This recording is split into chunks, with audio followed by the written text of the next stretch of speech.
Hello gamers, Magehammer here for another edition of Tonight on Magehammer's Game Table. And tonight we have episode 3 of my run through Tiny D6 Tiny Cthulhu by Alan Barr, published by Gallant Knight Games, with the Pulp rules, which are in this book, but I've printed out for convenience sake. It's a variation, and that variation allows for dramatic knockouts, the use of grip points, which are basically rerolls and other gaining hit points or ignoring a miss.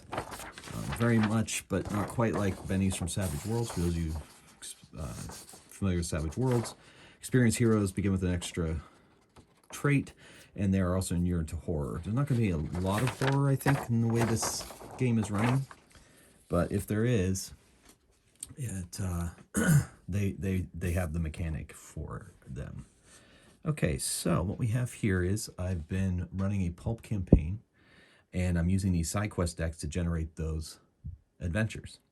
So that's where we are tonight. That's what we're going to be doing tonight. And thank you for coming along for our ride. So basically, hopefully I did some explanation of the system in the first video in this series. If you'd like to go back and watch that, I'm not going to go too much into the series, but you're also going to see how it plays going forward. You know, you'll be able to figure out the game as I play. So, and if you can't, and you know, not every part, if you have questions, ask in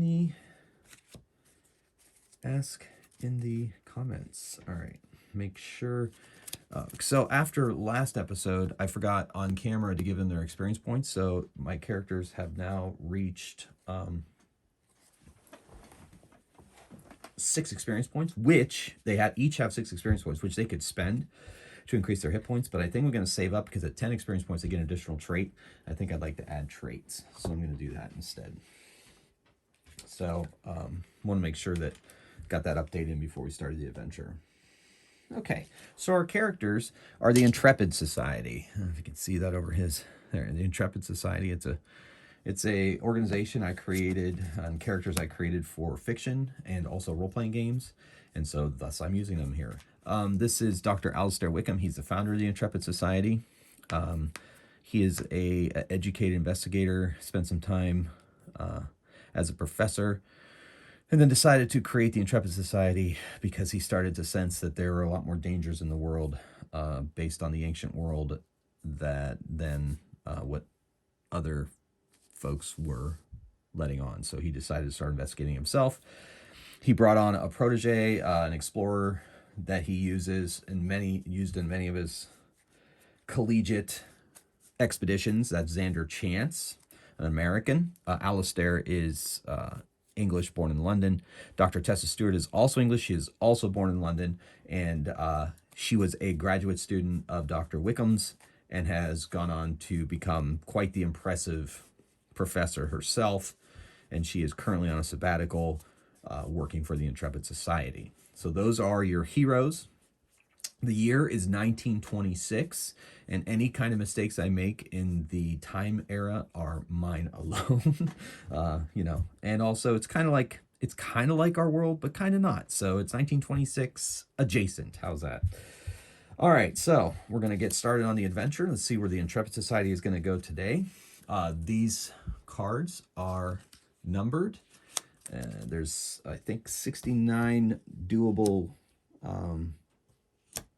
quests. They also give a 2 cards filled with just the quests themselves, extra quests if you like, but I'm sticking with the main quests, and so here we are going to roll, and we got 51, so we're going to go find 51. 52 was right on top. These have been shuffled accidentally. If you saw my first episode, you know what I'm talking about. I have not yet gone back and put them in numerical order. So, first episode in this series. 51. Almost there. All right, let's see if that's going to be... Yeah, I think that might be kind of fun.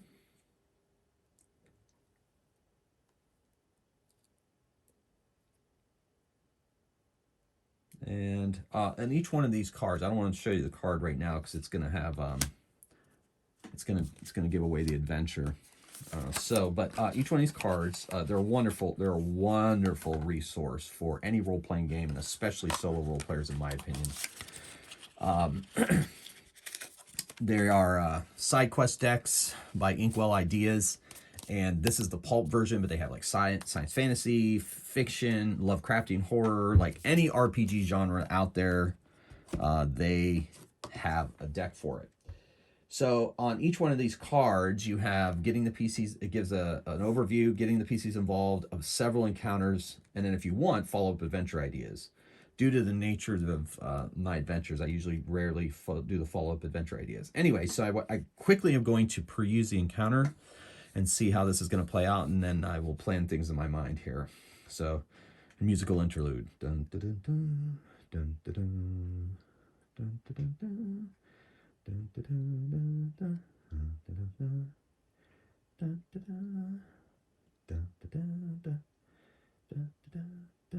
dun, dun, dun, dun, dun, dun, dun, dun, dun. Wow, this one is very involved. Hopefully you have enough time on the video to get it all in, so this should be very interesting. Okay, so the adventure begins. We are in London, 1926. Alistair Wickham gets a message via messenger. A associate of his, the reclusive Dr. Morrington, has died. And apparently his estate is going to be auctioning them off.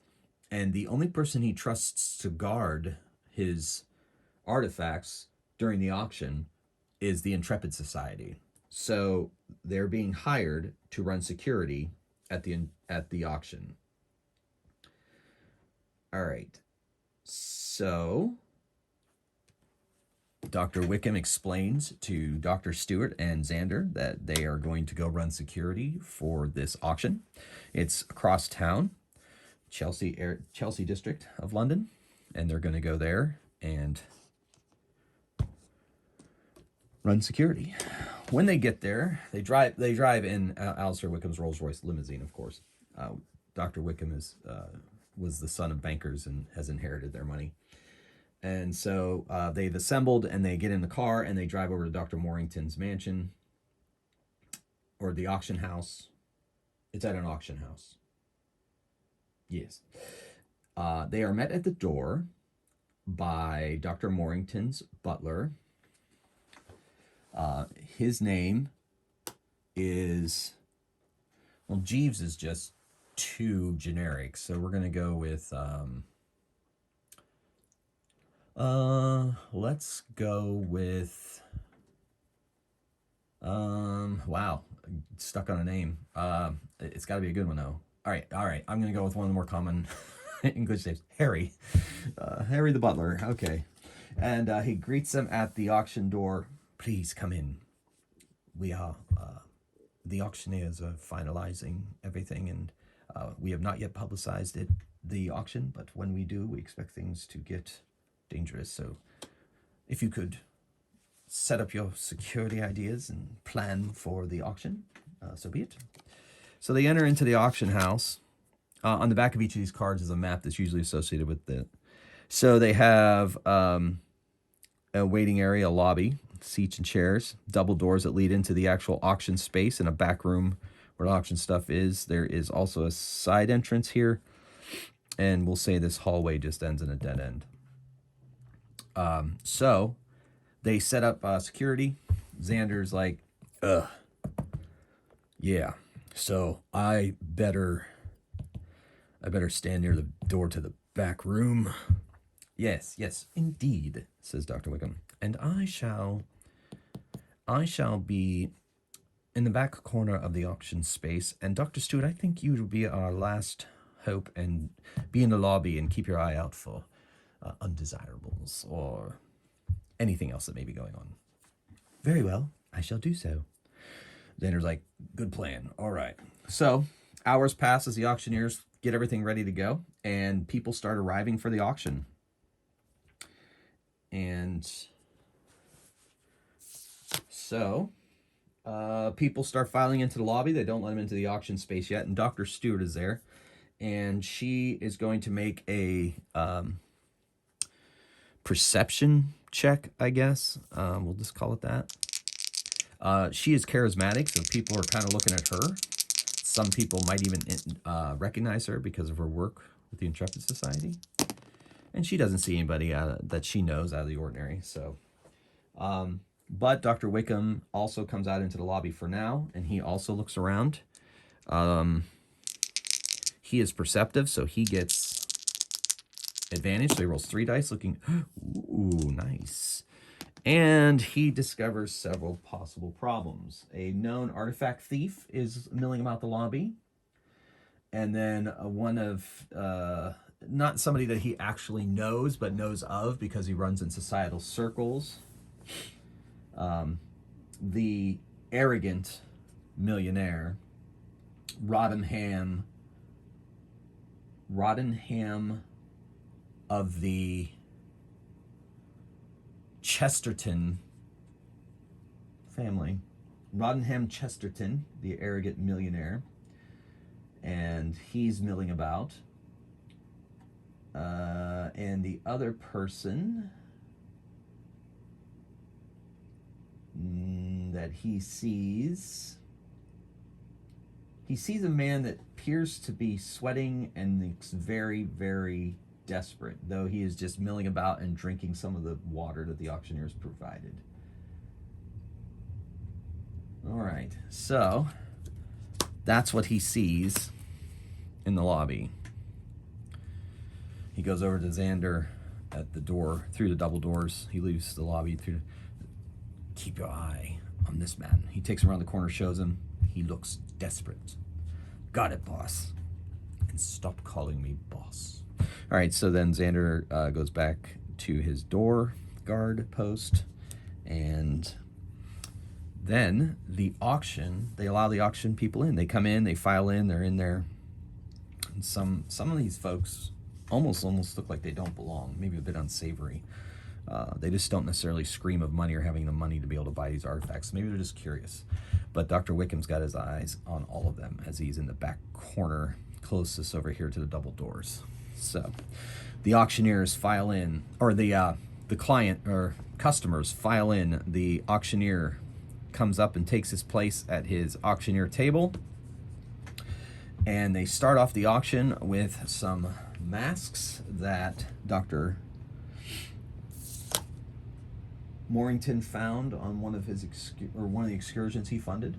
He didn't find it, but someone else did. And Dr. Wickham has his eye on the thief as well. He also points out the thief to Xander when he entered into the auction space before taking up his own post. And so the millionaire is standing around like everybody owes him everything and has a smug look on his face. And so the auction begins. The millionaire starts to bid. Someone else starts to bid. The millionaire bids back. Someone else bids. The millionaire bids. The millionaire wins that bid. Ha ha! He looks around with a smug look on his face. He's very excited, very happy. Then the auction continues. Suddenly, the desperate man, when a particular painting comes up for auction from the back room, the desperate man jumps up, runs up, and grabs the auctioneer and has a knife to his throat and says, "That painting is my father's. Morrington stole it. It must be mine." Xander runs over real quick. "Don't come any nearer or I'll slit his throat." And where'll that get you, bud? Huh? Where'll that get you? You ain't leaving this room alive if you do that. Back down. So we're going to see if he intimidates the man properly. And he doesn't, but Xander really doesn't want to draw blood here. So he's going to use a grip point to reroll that test. And he does. The man sees the look in Xander's eyes and knows that he is a dangerous man and says, "Huh?" And Dr. Wickham says, "I'm sure we can come to some kind of agreement," from the back of the room. "Tell you what, I shall bid on your behalf. No need for violence." The auctioneer, he releases the auctioneer, and the auctioneer is in his throat, and he's still standing, the desperate man standing there with the knife. What do you mean you're gonna auction on my behalf?" "I will auction on your behalf. If it's really, truly that important to you, we'll do things the right way. For decades, that painting has belonged to Mornington. So, it's only fair that it is now his, regardless of whether it belonged to your family at one point or not. So we're going to see if Wickham is... He's insightful, so I'm going to give him advantage on this test. Rolls 3 dice, just need a 5 or 6 on any of these dice. He's going to use a grit point 2, because he does not want this man to lose it. He thinks he's been able to talk him down here. All right, we got a 6 there. So the man says, okay. And Wickham waves Xander off, but Xander says, Sorry, Doc, can't do it. You need to give me the knife, man. And I have your word. Dr. Wickham says, yes, my word as a gentleman. He hands the knife over to Xander. Xander pockets it, puts it into his belt. Now please, have a seat. We shall continue with the auction. So now the millionaire started bidding on the painting Dr. Wickham size. And in the end, Dr. Wickham ends up winning the painting for the man. But he had to spend considerable amount of money because the millionaire was amusing himself. Okay, so that auction is up. Then a very curious, couple more objects go through. People bid on them. Millionaire wins a couple more of those. And then a particularly strange device comes up. The auctioneer explains it as a energy making machine. He doesn't know too much about it, but he tries to explain whatever notes Dr. Mornington had put into his journals about exactly what kind of machine that it is. And just as it comes up for, they place it on the table next to the auction table. Put it over here on the far one over here. The double doors smash in, and in enter two mechanical looking creatures moving with stiff movements but made of metal, and behind them a man dressed, of course, in a white lab coat with goggles up on top of his forehead and wielding a strange looking gun. And he says, "That device is mine!" And Xander's like, oh, what's gonna happen next? And Dr. Stewart, she let the robots go by, but now she hid so that she can come in at them from behind and try to get to the scientists. So she's not able to quip back at Xander as she normally would. But Dr. Wickham's like, and people are starting to get all agitated. Doctor was like, please, people, please sit down. Give me the device. Robots, get the device. And so these mechanical creatures start marching their way towards the device. And Xander's like, I'm afraid I can't let you do that, bub. So we're going to roll initiative. Now, in this game, they have to each one makes a test, a regular test, which is 2 dice. And then anybody that rolls a 5 or 6 goes before the enemies, and those that don't go after. So Xander is going after the enemy, as is Dr. Stewart, but Dr. Wickham is going before. Dr. Stewart whips out a gun and says, "Get down, everyone!" and takes a shot at the first robot as it makes its way towards he's got a 44 Webley. Takes a shot at the lead robot, hoping to take it down before it reaches the device. And he gets a success, so he hits for a point of damage. These robots have quite a bit of hit points, so could get complicated. All right, so the gunshot goes off. People start screaming. Dr. Wickham fires another shot and misses. He's going to use a grit point. Get that re-roll in. He needs to take these robots down. He's hoping for a dramatic knockout. Dramatic knockout would be a 5. If all of the dice that you rolled are a 5 or a 6, then it's a dramatic knockout, even for robots. Like you'd take off the robot's mechanical brain or something. Anyway, that's yet another hit, so that robot got some bullet holes in it.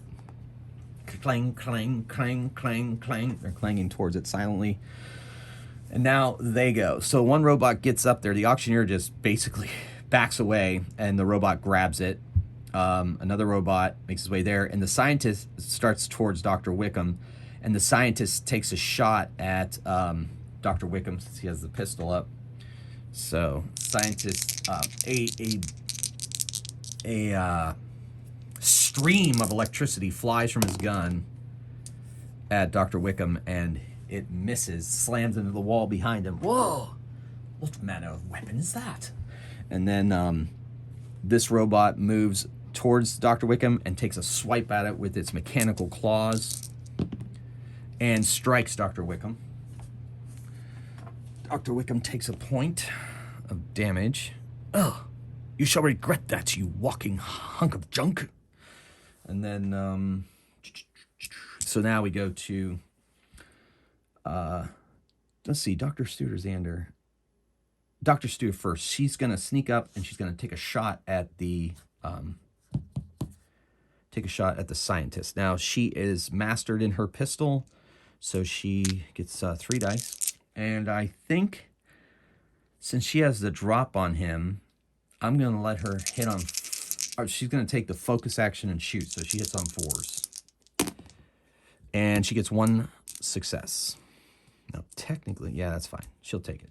So the scientist, is winged by a bullet, and that's when Xander goes forward with his machete, which he pulls off of his back, and it's sheathed in his back, and takes a swing, and he strikes the scientist as well. How dare you strike me! And so that brings us to initiative.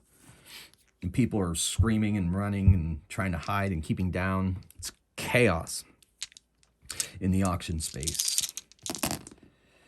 All right, so Xander's going after, and so is Dr. Wickham, but Dr. Stewart goes.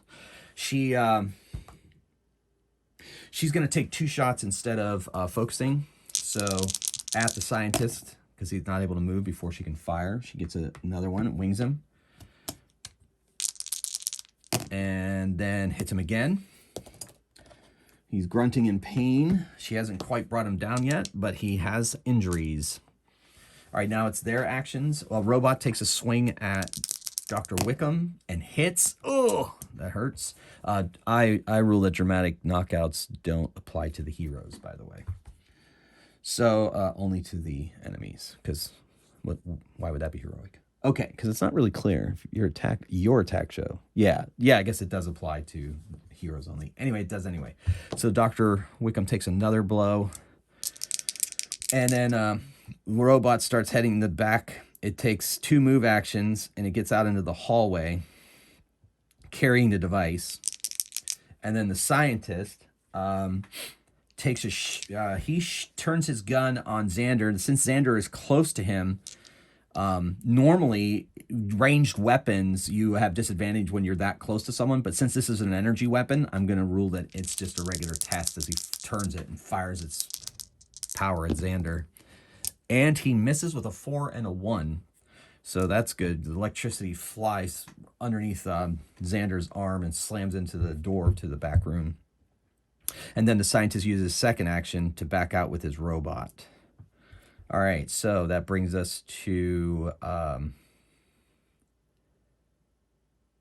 let's see, that was Dr. Stewart went first. So Xander is going to, he's going to go after the scientist because he's the one. So he runs out into the hall, 1 action to move, another action to strike with his machete, and he misses. He is out of grip points, it looks like. Oh, no, here's grip points are here. So he's going to spend a grip point and attack. And he strikes him. So he does 1 damage. That's the only attack he gets because he had to move. 2 actions per combat or round, no matter what. Then Dr. Wickham is fighting for his life against this robot. So he is... Let's see. He's going to take the evade action. So that means that if the creature attacks him, he can roll 1 die. If the creature hits him, he can roll 1 die. If he rolls a 5 or a 6, then he avoids the attack. So he's going to take the evade action, and then he's going to take a shot with his pistol. But even with pistols at close range, it's still disadvantage to hit, but he's got to take the chance. Let me double check evade. I want to make sure it's 1 die, which I think it is. And I think there's certain, I think Xander has 2 dice for that because of his brawler trait.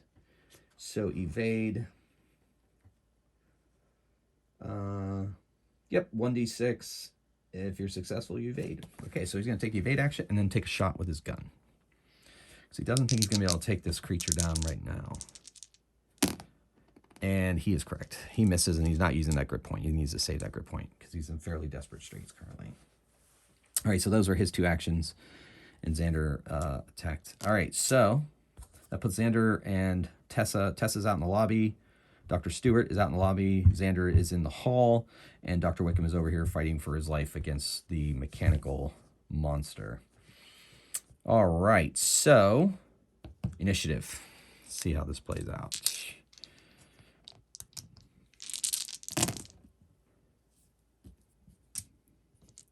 So Xander is going after.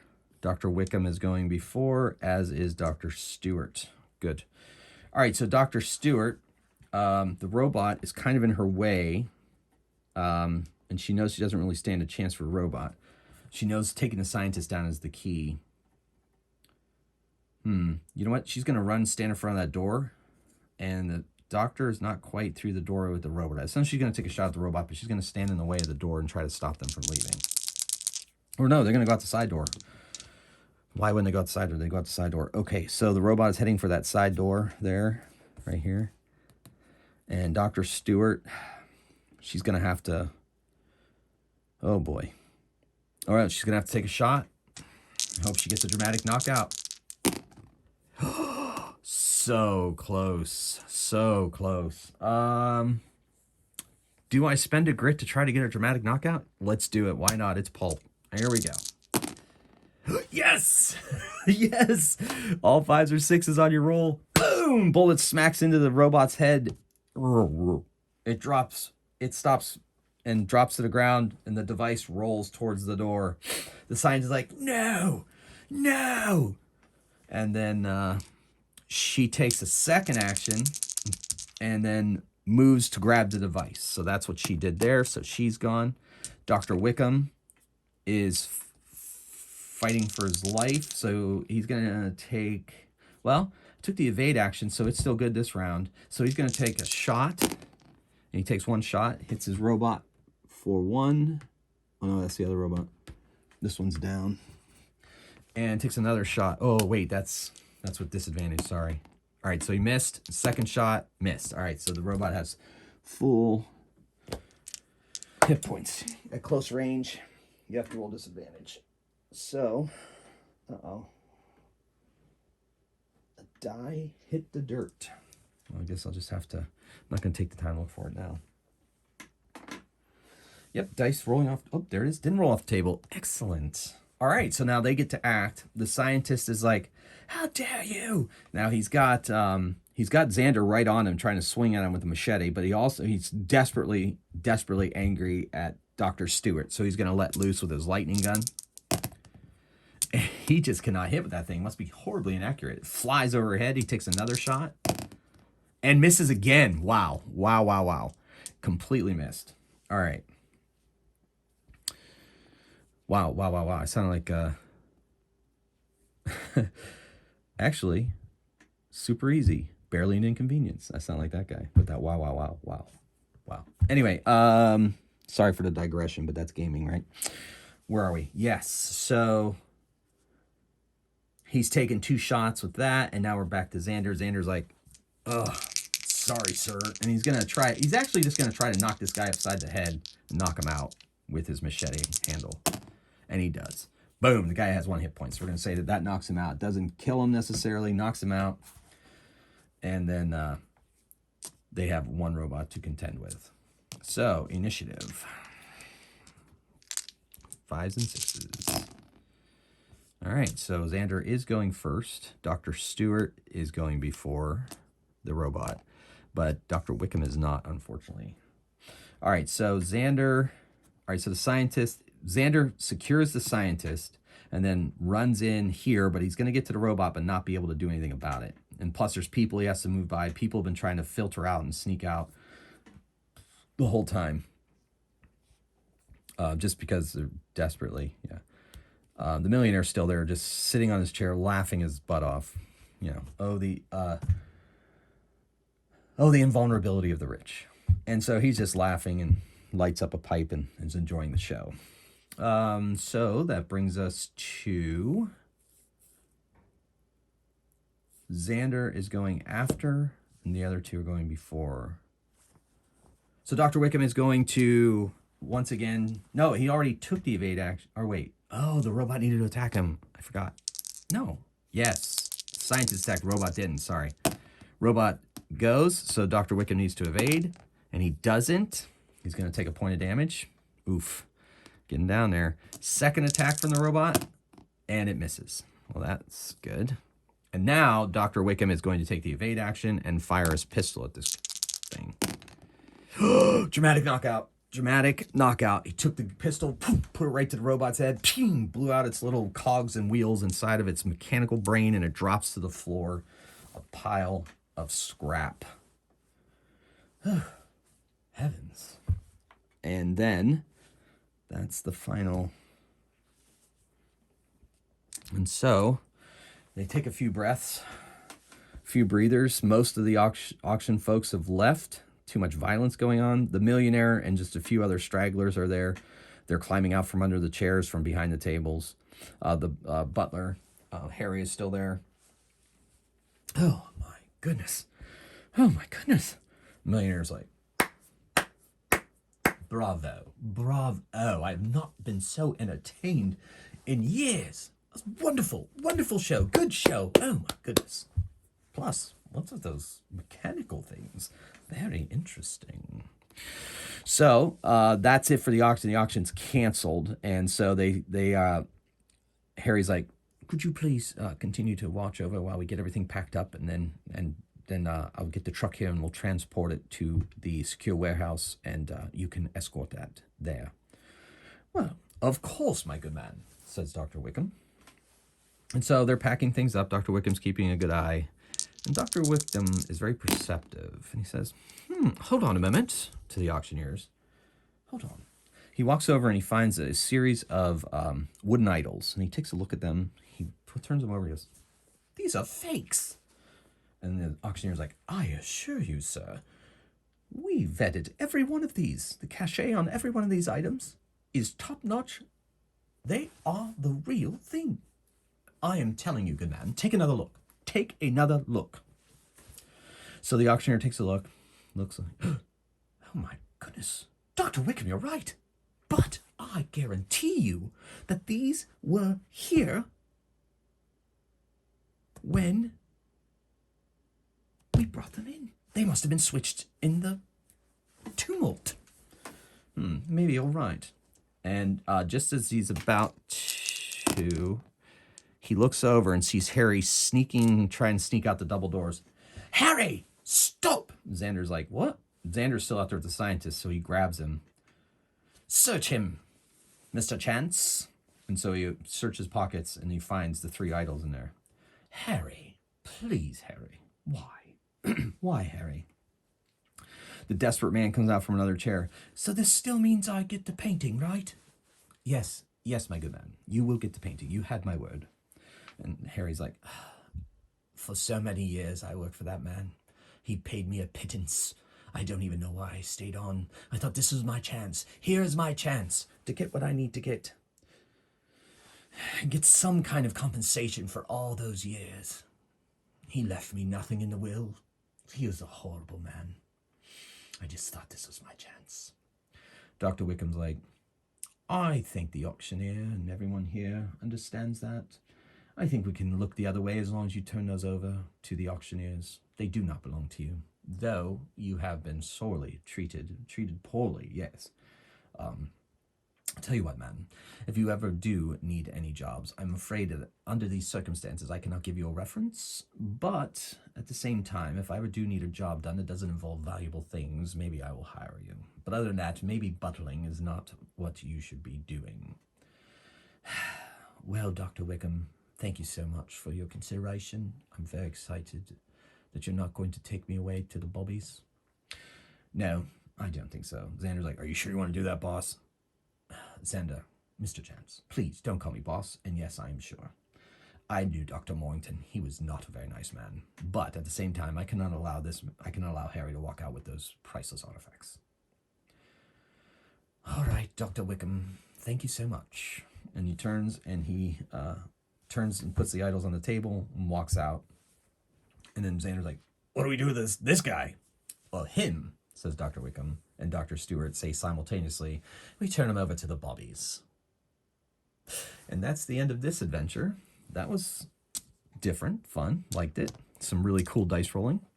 All right, folks. Well, that was my most recent episode of the Intrepid Society and Tiny D6, Tiny Cthulhu Pulp version. I hope you enjoyed that as much as I did playing it. Once again, thank you for all your support. Thank you for watching. And until next time, keep on rolling dice and playing games. This is Magehammer signing out.